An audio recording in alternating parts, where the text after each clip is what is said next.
बिस्मिल्लाहिर्रहमानिर्रहीम, अस्सलाम वालेकुम। Welcome to food with Sana Ali kitchen में। आज हम बना रहे हैं बहुत ही रिच, बहुत ही यमी मैंगो कुल्फ़ा आइसक्रीम।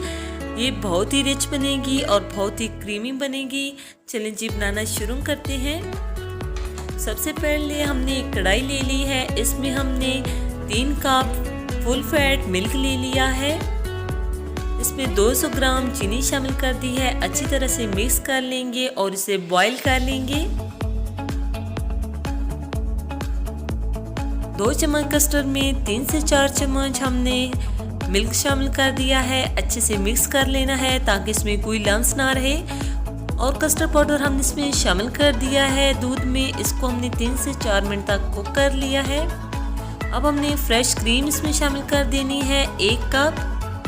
इससे ये बहुत ही क्रीमी टेक्सचर आएगा और बहुत क्रीमी सी आइसक्रीम रेडी होगी। 3 से 4 मिनट तक हमें इसे लो फ्लेम पे कुक कर लेंगे। 3 ड्रॉप्स हमने इसमें येलो फूड कलर शामिल कर दिया है ताकि इसका कलर थोड़ा अच्छा आए। एक आम ले लिया हमने, इसको अच्छे से पील कर लेना है और इसको हमने क्यूब्स में कट कर लेना है।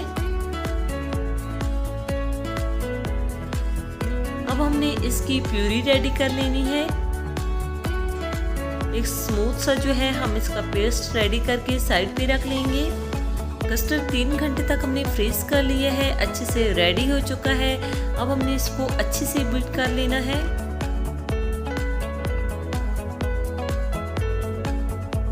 ये अच्छे से बीट हो चुका है, बिल्कुल स्मूथ फ्लफी और क्रीमी सा हो चुका है।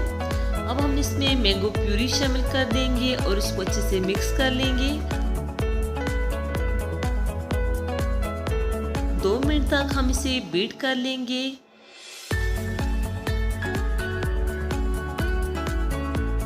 हम इलेक्ट्रिक बीटर से कर रहे हैं, आप चाहें तो हाथ की मदद से भी इसे अच्छे से कर सकते हैं।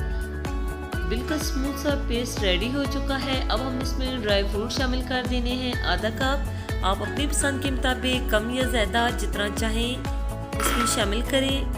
इन सब चीज़ों को अच्छे से मिक्स कर लेना है। इसी दौरान अगर आप हमारे चैनल पे नए हैं तो जल्दी से हमारे चैनल को लाइक कर दीजिए। सब्सक्राइब और शेयर करने में बिल्कुल कंजूसी नहीं करनी। बेल आइकन को प्रेस करना बिल्कुल नहीं भूलना और ये रेसिपी ज़रूर ट्राई करनी है और कमेंट सेक्शन में बताना है कि आपको ये रेसिपी कैसी लगी। अब आपने इसको जिस भी एयर टाइट डब्बे में या जिस भी बाउल में आपने इसको जमाना है, इसमें हमने इसको शामिल कर देना है। गार्निशिंग के लिए कुछ ड्राई फ्रूट हम इसके ऊपर शामिल कर देंगे।